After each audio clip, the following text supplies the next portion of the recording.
Bonjour à toutes, bonjour à tous, bienvenue dans un nouvel épisode du Big Data Hebdo. Le Big Data Hebdo, c'est le podcast francophone de la data et de l'IA. Et dans le Big Data Hebdo, on essaye de vous éclairer sur tout ce qui bouge en termes de technologie dans la data et l'IA. Et pour le coup, aujourd'hui, on va parler d'agents IA, mais on va parler de choses un peu plus où on peut mettre les mains dedans, puisqu'on va parler de Hermès Agent. Hermès Agent, c'est l'agent open source du moment. Et pour cet épisode, je suis accompagné de Nicolas. Salut Nicolas, comment ça va ? Salut Vincent, bah écoute ça va bien, chaudement mais ça va bien, mais là ça va, on est le matin donc ça va. Nicolas, tu es CTO chez Sibeltech. Sibeltech qui est donc une société qui s'intéresse à tout ce qui est science du vivant et pour assister la culture et tout ce qui s'ensuit. Exactement, bah, t'as tout bien présenté, nickel. Bah ouais, j'ai repris ce que tu avais dit les fois dernières, tu vois, j'ai rien Ah mais inventé. t'écoutes, c'est bien. J'écoute mes interlocuteurs. Et donc pour ma part, je suis Vincent Huchling, je suis le cofondateur de ce podcast et je suis consultant indépendant. J'accompagne mes clients dans leurs projets data et IA pour les aider à imaginer, concevoir et aussi à implémenter les solutions qui pourront changer leur business. Et donc, allons-y, on va rentrer dans le vif du sujet. Dans cet épisode, on s'est dit finalement, on était passé un petit peu, on n'a pas beaucoup parlé ici dans le podcast de OpenClaw. Et puis, il y a un petit nouveau qui est arrivé qui s'appelle Hermès.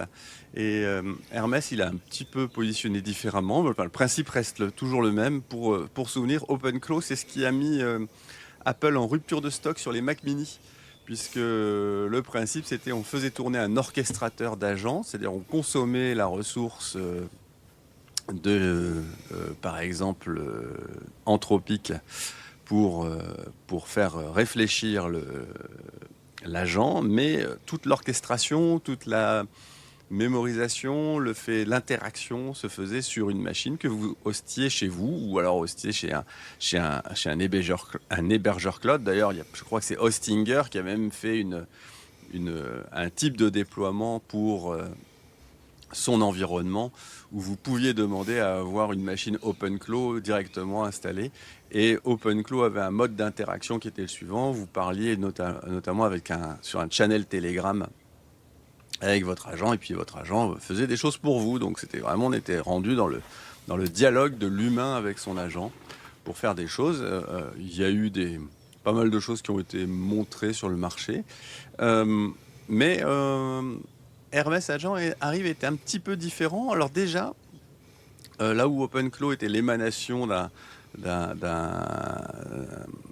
acteur solitaire, Steinberger. Là, OpenClaw, c'est un lab open source qui s'appelle Nous Research et qui sont pas forcément dans le fait de faire des papiers scientifiques pour se faire reconnaître, ni de faire des levées de fonds. Donc en fait, on parle assez peu d'eux, mais ils ont construit des modèles, la gamme de modèles Hermès 3 qui existait et là j'ai redécouvert ça, qui existait dans des 8 milliards de paramètres jusqu'à 405 milliards de paramètres, fait partie effectivement des super bons modèles open source que vous pouvez utiliser. Donc la thèse qu'ils ont eue, c'est de dire, avec une API LLM ouverte et des outils open source, vous pourriez déployer un agent qui rivalise avec les offres commerciales. Alors c'est vrai qu'effectivement, on pourrait mettre ça en rapport avec ce que notamment Anthropic propose avec la capacité à avoir des agents qui tournent sur leurs propres ressources. Et ce qu'il faut regarder, c'est que quand même, ça c'est sorti en février 2026, hein, donc c'est quand même tout récent. Pas OpenClaw, mais cette Hermès Agent. Et ils en sont déjà pas loin de 100 000 étoiles GitHub, je crois, alors que OpenClaw, en beaucoup plus longtemps, a à peu près 350 000 étoiles GitHub actuellement. Alors peut-être que ces chiffres sont plus forcément au goût du jour, mais ça vous donne une idée quand même de la traction qu'il peut y avoir là-dedans. Et donc c'est quand même assez intéressant parce que mine de rien, le fait de regarder comment est-ce que ça a été conçu et comment est-ce que ça fonctionne, peut, même si vous n'avez pas envie d'installer des agents, vous aider à optimiser la manière de laquelle vous travaillez avec votre Claude classiquement chez vous. Typiquement, l'une des énormes choses que fait Hermès, c'est ce harness engineering productisé. Donc, à un moment donné, vous avez une boucle de feedback et de rétroaction. On dit, si vous faites 5 fois le même prompt ou si vous avez un enchaînement de prompts et ainsi de suite, écrivez un skills. Et l'une des grosses forces d'Hermès, c'est qu'au cœur du système, il va observer ce que vous faites. Et au bout d'un certain temps, s'il voit des actions répétitives, s'il voit des interactions avec des outils, des choses comme ça, et ben il va écrire de lui-même un skills pour vous aider la prochaine fois là-dedans. Et donc ça, c'est un truc qui est super intéressant et qui aussi peut permettre de vous faire évoluer dans votre pratique. C'est pour ça que je disais, moi, à la lecture et en m'intéressant au sujet, je me suis rendu compte que la manière de laquelle je pouvais structurer le Claude qui est sur ma machine, ben finalement, ça pouvait vachement progresser grâce à ça. Donc, Hermès arrive là où, donc, avec les autres, avec OpenClaw et ainsi de suite, il fallait à peu près tout constituer, vous aviez tout ça. Lui, il arrive déjà avec un harness super bien structuré qui vous permet déjà de faire des choses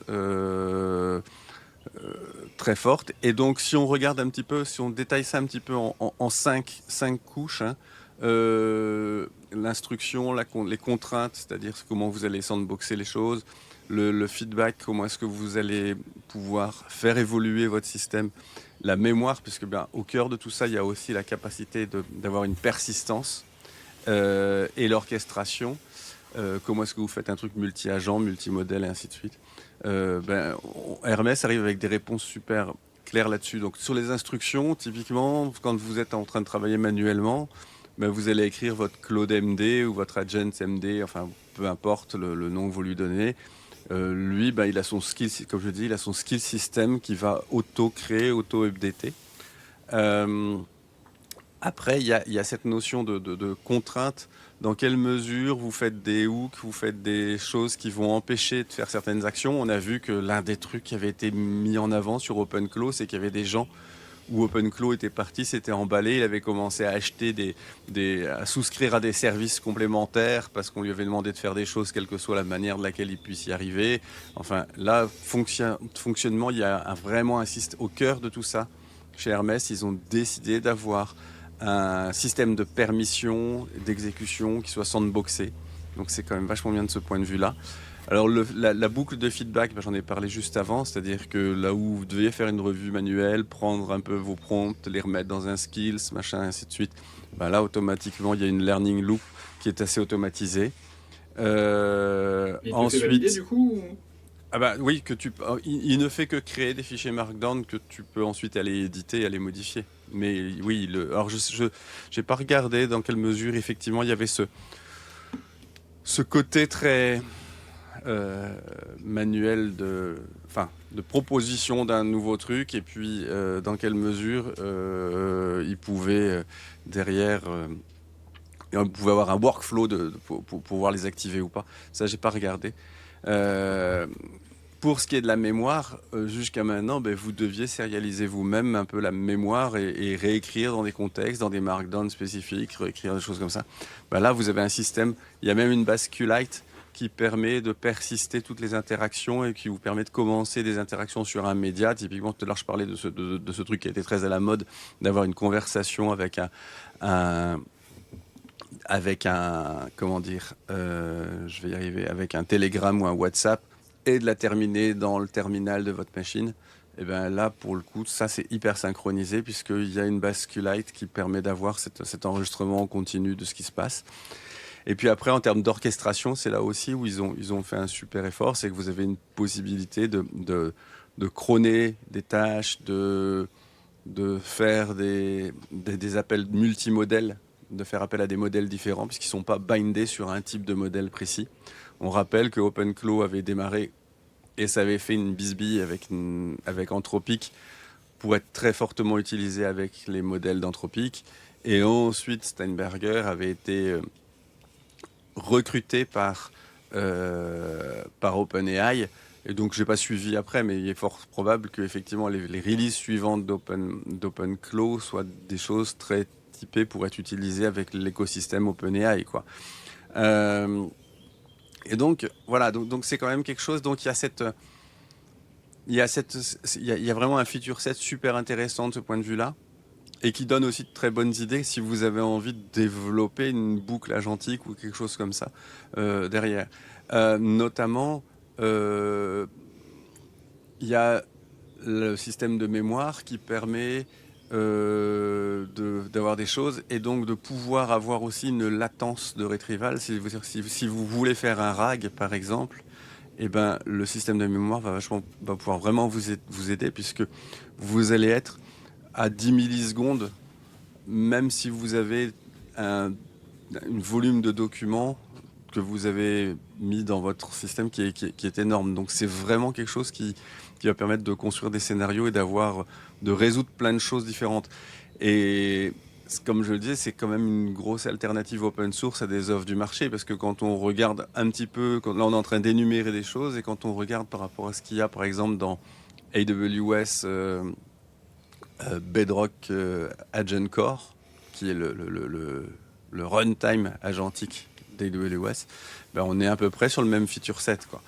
Euh, donc c'est vraiment un système super intéressant de ce point de vue-là. Moi, en creusant ça, j'ai vraiment trouvé ça super intéressant. Et donc, bon, ça n'arrive pas complètement nu et sur lequel vous devez tout construire, puisqu'il y a globalement une grosse centaine de skills qui arrivent, qui couvrent plein de cas d'usage différents. Par exemple, c'est vraiment très très rapide de vous faire un truc qui vous lit une liste de blogs et qui vous sort un résumé tous les matins à lire pour pouvoir vous tenir au courant sur ce qui bouge en termes d'information. Et ça, c'est un truc, vous allez pouvoir avoir ça qui tourne tout seul dans un coin sur une machine chez vous et qui ne fait appel à aucune ressource parce qu'on va y venir après.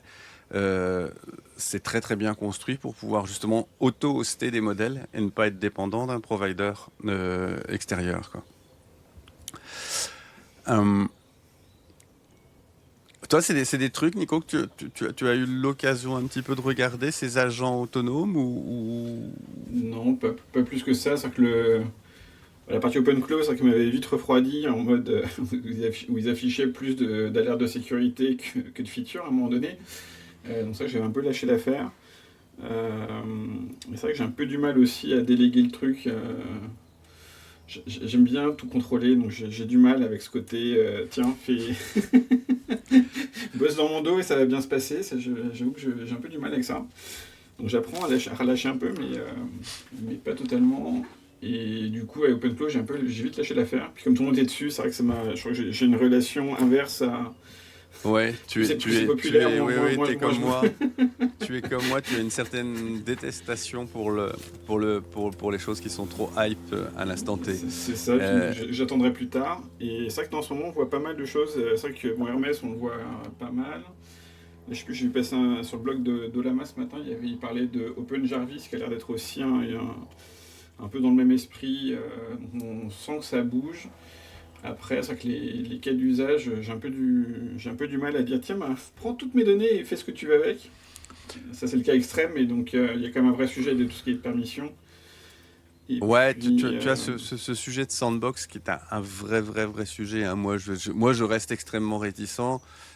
Typiquement, par exemple, pour des choses qui interagiraient avec mes mails ou avec mon environnement Google, j'utilise un outil en ligne de commande qui s'appelle Gokli. Et c'est Nicolas Martignol qui avait montré ça. Lui, il avait fait justement pour ses automations autour de Devox. Il avait fait pas mal de vidéos là-dessus, hein. oui, Et il avait montré effectivement qu'au lieu d'utiliser les trucs de Claude intégrés à Claude, notamment dans Cowork, pour aller lire ses mails qui sont pénibles, qui avancent pas, qui marchent à une vitesse mais complètement dingue. Il y a effectivement un petit binaire qu'on peut utiliser en ligne de commande qui permet de sortir les mails, lister les mails, et il sort ça sous un format JSON ou un Markdown ou peu importe, et après même de rédiger des mails Et ça permet de ne pas ouvrir l'accès d'API directement à un outil sur lequel on ne maîtrise pas ce qu'il va faire avec. Et là, pour le coup, donc on est capable de dire, bon, attends, ce truc-là, je lui donne ces permissions-là, et ainsi de suite. Et au moins, j'ai un, j'ai quelque chose, j'ai un short, j'ai quelque chose que je peux mettre en coupe-circuit si jamais il y a quelque chose qui va pas, quoi. Et Mm. donc, c'est quand même un peu ce sujet-là. Alors, tu dis oui, tu veux tout contrôler. Tu sais bien ce qu'on dit. La délégation n'exclut pas le contrôle. Oui, non, mais faut faire le premier pas et j'ai un peu du mal. La confiance n'exclut pas le contrôle. La confiance Mais n'exclut pas le contrôle. Merci de me reprendre. pas de souci. Non, mais Euh, c'est sûr. Non, mais c'est vrai que ça se fait petit à petit, puis on le voit suivant avec l'évolution des modèles et puis le côté. ouais. Mais c'est vrai que pour l'instant, je suis pas forcément trouvé énormément de cas d'usage. Faudrait que je me force à le faire, mais.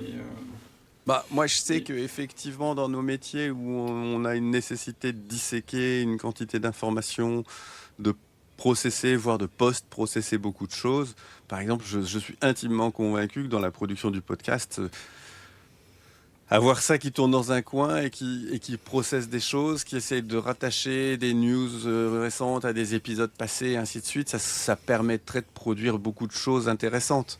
Mm. Ça, j'en suis intimement convaincu. Par ailleurs, je suis aussi intimement convaincu. C'était mon idée pour cet épisode avant de tomber là-dessus. C'était de revenir, de reparler sur justement ces outils, ces outils de sémantique, ces sémantiques modèles, c'est ainsi de suite, qui sont très intimement liés à une boucle agentique qui permettrait d'avoir un dialogue avec la donnée, avec l'environnement de données. Mm. C'est clair que ces agents autonomes ont un intérêt à pouvoir traiter là-dedans. On dit aussi, ben voilà, on dit que les agents sont des choses capables de travailler sur les tâches rébarbatives, celles que nous humains, on n'a plus du tout envie de faire, et ainsi de suite. Ok, ben le truc dans la data sur lequel on est encore un petit peu pas à l'aise, c'est le sujet de la documentation, de valider que de faire un peu le travail de linter sur les environnements de données, de valider qu'on a bien mis les commentaires sur toutes les colonnes, de valider tous ces trucs-là, enfin, entre guillemets, qu'on essaye de faire dans des CI/CD classiquement dans du code. Je sais que sur la data, c'est plus fastidieux. Et je reste Mm. convaincu que ça, pour le coup, des agents qui tournent dans un coin seraient capables de faire ce travail de data stewardship assez bien, quoi, en fait. Voilà. Ah oui, non, je trouve qu'il y a plein d'usages. Après, c'est vrai que c'est plus sur un usage perso. Pour l'instant, je n'y arrive pas. Ouais, Après, je ouais, pense que ouais. l'actualité du moment où tout le monde, on sent que ça se crispe sur l'usage des tokens, c'est vrai que ça. Ouais, Je pense ouais, qu'il ouais. y avait le bon Alors, moment de tester qui était il y a encore quelques mois où comme c'était en mode open bar sur tes abonnements cloud, OpenAI et autres, c'était facile. Là, vu que tu vas payer au token, ça risque d'être un peu moins.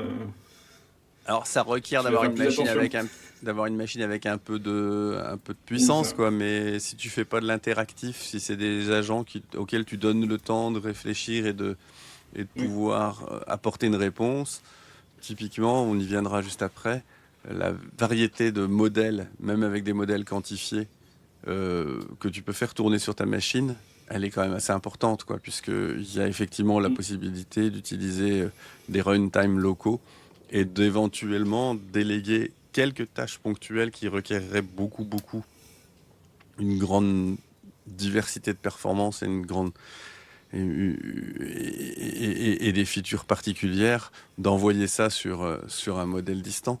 Mais moi, je reste convaincu. Moi, l'intérêt de ces agents, là où j'ai jamais adhéré à l'histoire d'OpenClaw, c'était, ouais, ok, si c'est pour faire tourner quelque chose sur une machine chez toi, et au final, bouffer du token chez un provider Oui. extérieur, quel est l'intérêt, quoi? Quel est l'intérêt? Donc, donc, à un moment donné, moi, le vrai intérêt, là, je le vois dans le sujet de comment je peux faire tourner des choses intégralement localement et Oui, tout à fait. éventuellement se dire que par extension, tu peux avoir des choses où tu garantis aussi ta souveraineté. Moi, ça reste un sujet quand même sur lequel je suis super prudent, super vigilant. Et Mm. donc, entre guillemets, je préfère avoir un modèle DeepSeek ou un Qwen ou un modèle comme ça qui tourne en local que de tout envoyer à l'extérieur, quoi. Pour... Oui, non, c'est clair. Non, mais dans- pareil, dans- il faut par, juste, cer- enfin, juste, par certains juste, côtés, quoi. ouais, juste avoir la machine déjà. Il fait Faut trop juste chaud avoir cette la semaine, tu machine. sais. Puis cette Faut semaine, il fait juste trop avoir chaud la pour ma- faire tourner une machine, quoi. Et effectivement, par les chaleurs que l'on a actuellement, et, nos bureaux sont déjà surchauffés, donc c'est effectivement peut-être pas la meilleure chose à faire. Ouais, on est bien d'accord. Ouais. Euh, donc, ouais, donc on fait souvent le parallèle Hermès à OpenClaw. On fait ça depuis tout à l'heure. Ce sont des projets qui sont très simultanés, hein, puisque, comme je le disais, euh, OpenClaw qui s'appelait CloudBot et ensuite MoldBot, fait par Peter Steinberger. C'est Euh, fin d'année dernière. ouais, c'est ça. Ça a été lancé en novembre-décembre 2025. Ça est devenu viral en janvier-février 2026. Et aujourd'hui, et Hermès Agent est arrivé à peu près dans le même time frame, un tout Mm. petit peu après, mais voilà. Euh, et donc là où il y en a un qui est plus simple. OpenClaw, finalement, c'est pas grand-chose, c'est juste un control plane. Vous avez votre boucle agentique et puis c'est tout ce qu'il y a. Et vous intégrez plein de choses autour. Là où Hermès, lui, est beaucoup plus intégré et fournit tout, et notamment ce mécanisme qu'ils appellent la learning loop et la mémoire persistante, quoi. Et donc, c'est vraiment une gateway d'un côté et un runtime d'agent complet de l'autre, quoi. Néanmoins, c'est toujours assez marrant quand il y a des concurrences entre différents toolings dans un marché. Il y a une commande qui s'appelle Hermès Claw Migrate qui permet d'aller récupérer ce que vous avez déjà fait dans OpenClaw pour basculer. Donc c'est toujours assez drôle ce genre de truc-là. Euh, ce dont ouais, on a un petit peu parlé d'effectivement euh, de cette sécurité. Euh, Hermès, par défaut, l'architecture est prévue pour être safe. C'est pas des correctifs a posteriori qui permettent de corriger des CVE qui pourrait y avoir dessus. Donc, à un moment donné, il y a vraiment une différence sensible. Et c'est peut-être ça qui fera qu'on aura plus envie de l'utiliser, pardon, que d'utiliser son prédécesseur. Donc, il y a vraiment ce point important. Euh, et il y a vraiment, un point qui est super important qui, qui est le fait que Hermès est agnostique au modèle. Et ça, c'est quand même moi, c'est le premier truc que j'ai regardé, quoi. C'est dans quelle mesure on est libre de faire ce qu'on veut avec et de l'utiliser comme on veut, quoi. Donc, typiquement, vous pouvez évidemment utiliser des providers cloud. Alors, ça va être Nous Portal pour utiliser les modèles Hermès qu'ils utilisent, hein, qui proposent. Vous pouvez utiliser votre compte Anthropic. Alors, on reviendra, sachant que ça va changer dans les jours qui viennent, hein, puisque Mm.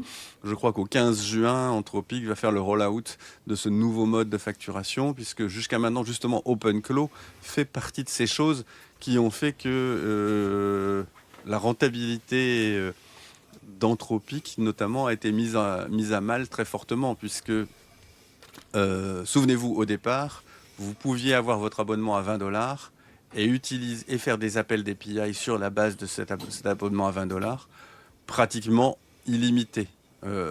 Disons-le, je le dis pratiquement, mais vous tapiez de temps en temps des quotas, mais c'était très très lointain, et notamment tous les modes non interactifs de Claude était possible par l'appel d'API, par la commande Claude-P qui permet de passer en paramètre dans une commande line Claude, de passer un prompt et de récupérer l'output. Donc tous ces trucs-là, c'était open bar. Et donc Anthropic a dit non, non, attendez, nous, on a des clients qui payent 20 dollars et qui nous en coûtent 1000 par mois, donc ça suffit. On va arrêter là. Et donc à partir du 16 juin, normalement, il va y avoir une enveloppe de crédit API qui sera fournie en regard de chacun des plans que vous prenez. Et donc, vous aurez cette enveloppe. Et une fois que vous aurez dépassé cette enveloppe, par contre, sera payé au token des appels d'API. Et donc, ça va quand même être une autre affaire. Donc là, on va se rendre compte que les gens vont se dire, ouais, si je peux utiliser des modèles moins performants et les faire tourner chez moi, ça va quand même être pas mal. Et donc c'est là où effectivement Hermès, ils ont été malins, ils ont dit, ouais, attends, d'entrée de jeu, nous, vous pouvez utiliser derrière des providers avec API Key ou même du self-hosted, c'est-à-dire que vous mettez un Olama ou un LLM finalement. OMLX, Ouais, ou MX, ouais. le framework d'Apple, et vous faites tourner des modèles localement, et c'est ça que vous allez utiliser comme moteur, et éventuellement, vous pourrez faire un routage vers un moteur externe. C'est-à-dire que typiquement, si vous avez quelque chose qui requiert la puissance d'un Claude Opus 4.8, eh ben let's go, on y va, vous faites des appels quand c'est nécessaire. Et donc c'est quand même super important de ce point de vue-là, cette capacité à aller chercher des choses plus, euh, plus larges et de pouvoir avoir quelque chose d'extrêmement ouvert, quoi. Donc moi c'est vraiment ça qui m'a intéressé là-dedans.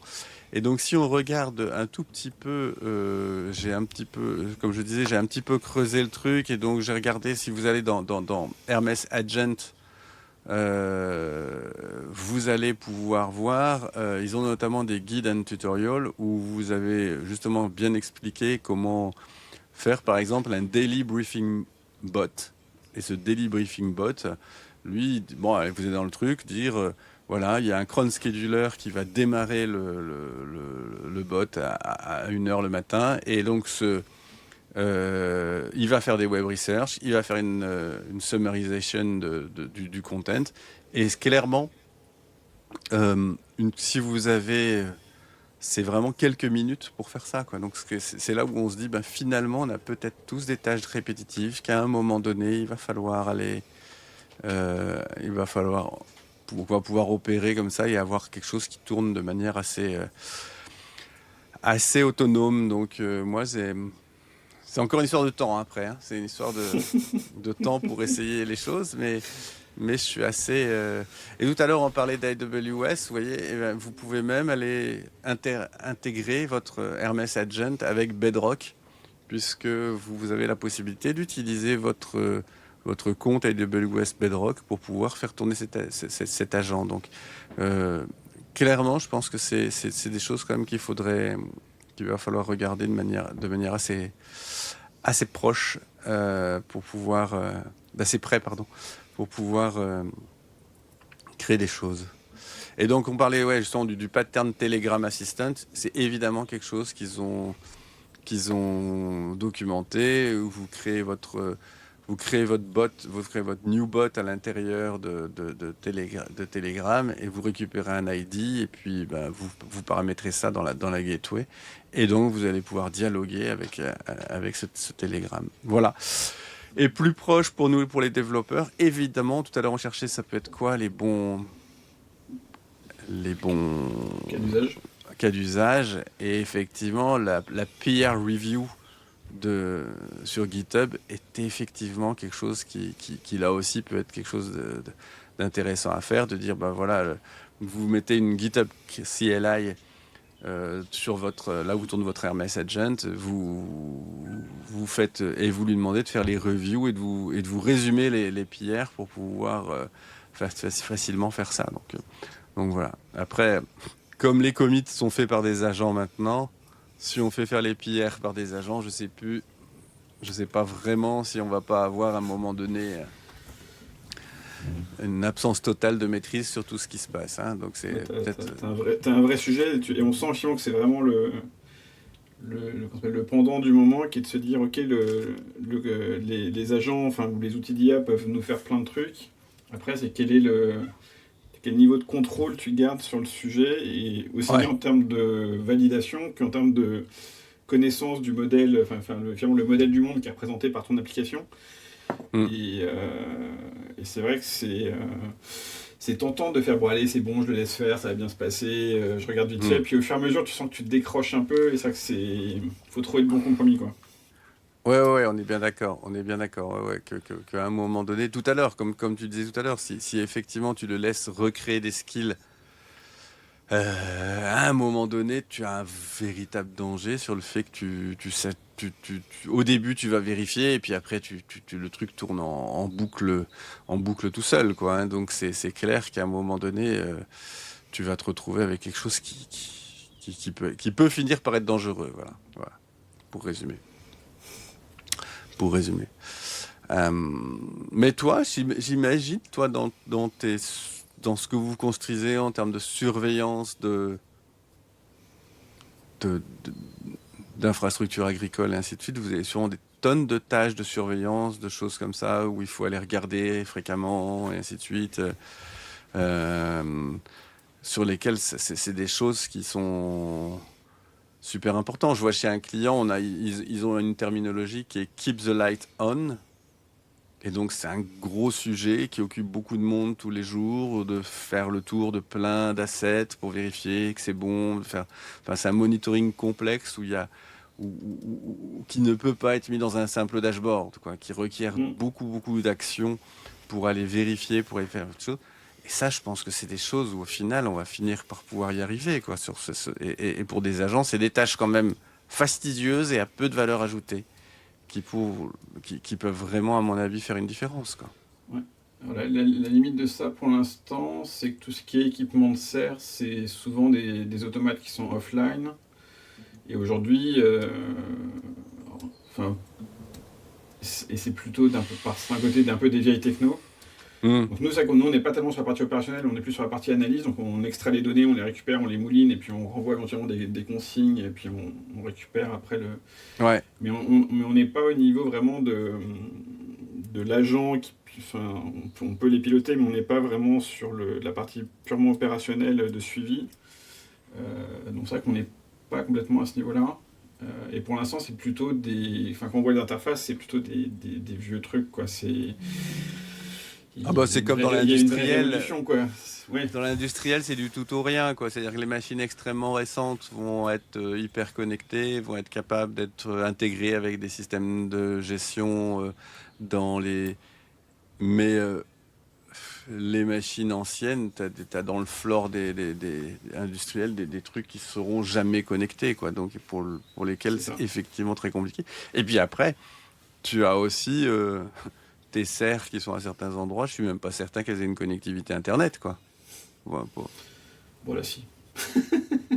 non, Une mais ce que je gencive, veux non, dire par là, mais oui, non, mais c'est pas de la, avec mais c'est pas de la connexion. avec un C'est pas, débit qui permettrait d'avoir une interaction en continu avec. Oui, oui, oui, après, c'est pas forcément de la connexion permanente. Et c'est vrai que là, on a certains projets où c'est des. On a des trous dans le. Enfin, qui se rebougent tout seul après, mais oui. Mm, C'est mm. pas forcément du temps réel. Donc, voilà. Ouais, ouais. Mais oui, non, il y a plein de Donc, potentiel. ouais, ouais, tout à fait.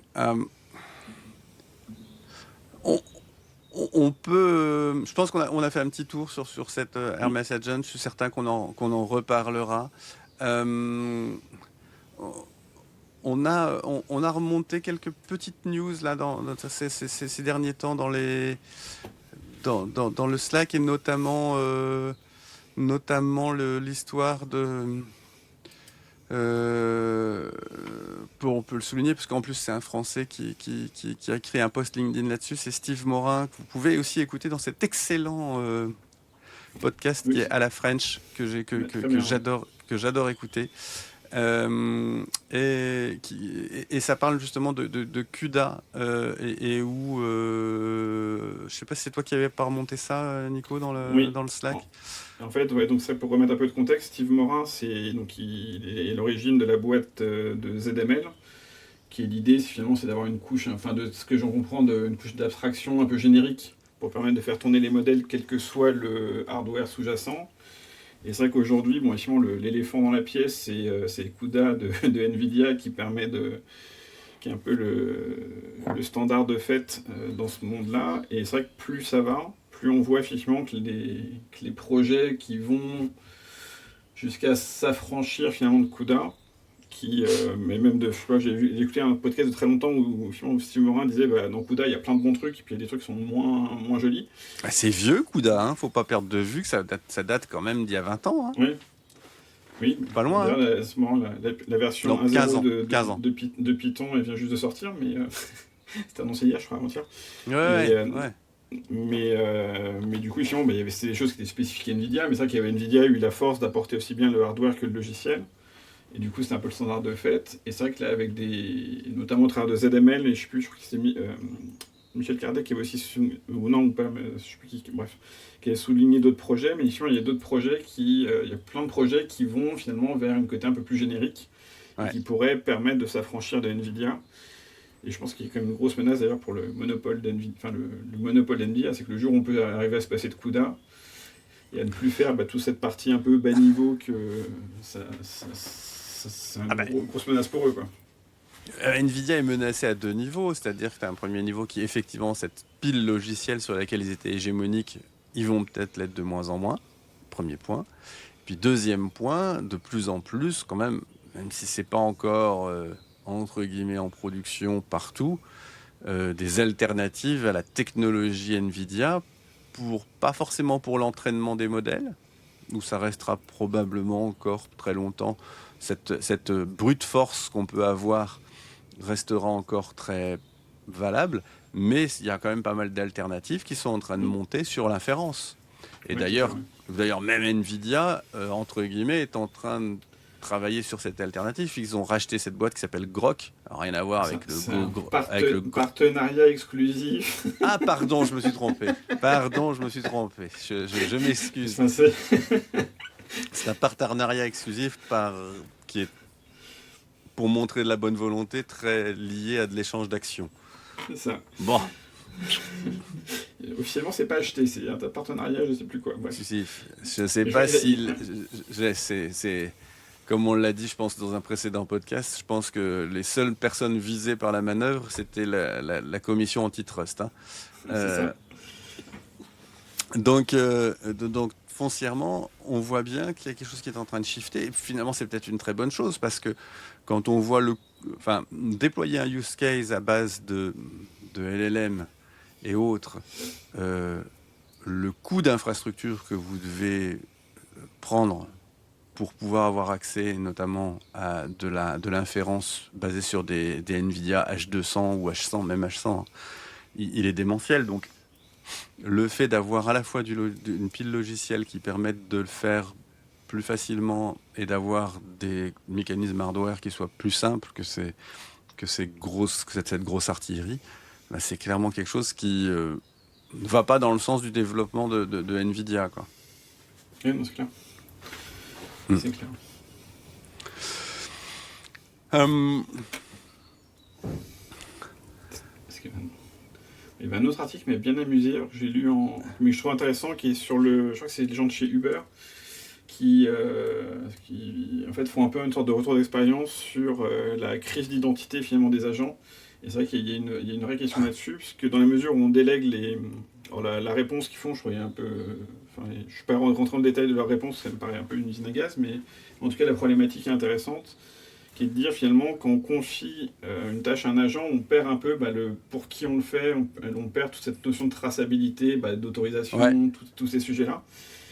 Et c'est vrai que du coup, dans est-ce qu'il peut effectivement perdre du contexte, que ce soit pour du support, du debug ou n'importe quoi, ou aussi pour avoir, tiens, si j'ai Vincent qui demande quelque chose à un agent, il faut qu'on sache que ça soit Vincent qui est à l'origine de la demande initiale, et comme les agents en plus peuvent se chaîner les uns les autres, il faut qu'on connaisse finalement toute cette traçabilité, toute cette chaîne de ouais, fonctionnement pour ouais. déduire éventuellement, j'en sais rien, des permissions, des autorisations, tout ce qu'on veut. Et c'est vrai qu'il y a un vrai sujet là-dessus auquel on ne pense pas forcément. On se dit, c'est bon, il y a un agent, on lui demande un truc et puis ça va bien se passer. Mais c'est vrai que le sujet de toute cette notion d'identité reprend un vrai sujet avec les agents. Ouais. Et bah, c'est toujours cette histoire d'impersonnation, Mm. Enfin, on l'a depuis la nuit des temps, ce sujet finalement, de savoir tracer, quand on fait de multiples appels d'API, savoir finalement qui est à Mm. l'origine. Et là, on se retrouve avec le même truc. Tu as raison. Quand tu parles à un agent qui, lui, fait appel à des sous-agents, des sous-agents, des sous-agents, qui ont chacun leur niveau de permission, ainsi de suite, qu'est-ce qu'on fait? Est-ce qu'on balade le token qui aurait pu être mis dans la première, enfin le token, je dis bien le token de sécurité, hein, le token qui aurait pu être mis dans la première requête, et est-ce qu'on le balade de bout en bout, ou est-ce on reset ça, quoi. C'est effectivement... et d'ailleurs, on voit bien qu'il y a un petit mouvement qui se fait sur la place, enfin comment on fait le lien avec l'humain qui gravite autour de ces process. Et j'avais trouvé un autre article fait par Adi Osmani qui disait que finalement le bottleneck dans tous les processus agentiques, ça allait être l'humain, puisque à un moment donné, il n'y a qu'une seule personne qui est capable de juger, de merger, d'arbitrer ce que les agents produisent, c'est un cerveau humain. Et donc, tu auras beau déployer 250 Mac Mini dans ton bureau pour faire tout le boulot et ainsi de suite de part et d'autre, à un moment donné, tout devra passer par un seul petit tuyau, c'est celui de ton cerveau, quoi. Donc c'est assez amusant ce truc-là, quoi. C'est ce qu'on appelle la taxe d'orchestration. Et c'est juste, c'est ça qui, pareil, il met pas mal de bons conseils, on va dire, pour justement essayer de s'en prémunir. Mais l'article est chouette. Ouais, l'article est chouette. Eh ben Nico, je trouve qu'on était à la fois concis et on a pu parler de plein de choses. Donc c'est chouette. Ouais, c'est pas mal. Avec une petite trame et puis quelques news autour, c'est pas mal. Moi j'aime bien. Ouais, moi j'aime bien. Ouais. Un sujet sur lequel on passe un peu de temps et puis on essaye de passer en revue 2-3 trucs en plus.